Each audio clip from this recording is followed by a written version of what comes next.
இந்தியாவோட வளர்ச்சியில தமிழ்நாடு முக்கிய பங்கு வகிக்குதுன்னு உங்க எல்லாருக்கும் நல்லா தெரியும். இந்தியாவோட 2வது பெரிய பொருளாதாரமாக தமிழ்நாடு விளங்கி கொண்டிருக்கிறது.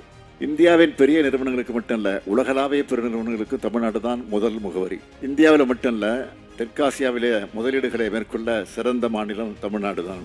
இறக்குமதி சார்புகளை வெகுவாக குறைச்சி உள்நாட்டு உற்பத்தியை மேம்படுத்த நாங்கள் பெரு முயற்சிகளை எடுத்துக்கொண்டிருக்கிறோம். எப்பவுமே பாசிட்டிவான சிந்தனையோடு சேர்ந்த பாசிட்டிவான செயல்கள் எல்லாம் வெற்றியில தான் முடியும். 2030ஆம் ஆண்டுக்குள் தமிழ்நாட்டுக்குள்ள $1 டிரில்லியன் பொருளாதாரமாக மாற்றணும் என்ற எங்களுடைய லட்சிய இலக்கை அடைகிறதுக்கு எல்லா முன்முயற்சிகளும் நம்முடைய திராவிட மாடல் அரசு மேற்கொண்டு வருது. முதலீட்டாளர்களுக்கு தேவையான எல்லா ஆதரவு சேவைகளையும் நம்மோட அரசு செஞ்சுக்கிட்டு இருக்கு.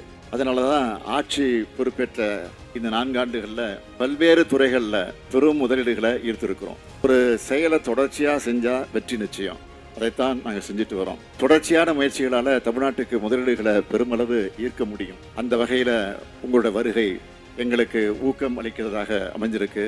இந்த உற்பத்தி திட்டத்தோட சிறப்பம்சமா 50 விழுக்காடு அளவுக்கு பெண்களுக்கும் திருநங்கைகள் மற்றும் மாற்றுத்திறனாளிகளுக்கு வேலை வாய்ப்பு அளிக்க உள்ளதற்கு உங்களுக்கு நெஞ்சார மனதார நான் பாராட்ட கடமைப்பட்டிருக்கிறேன்.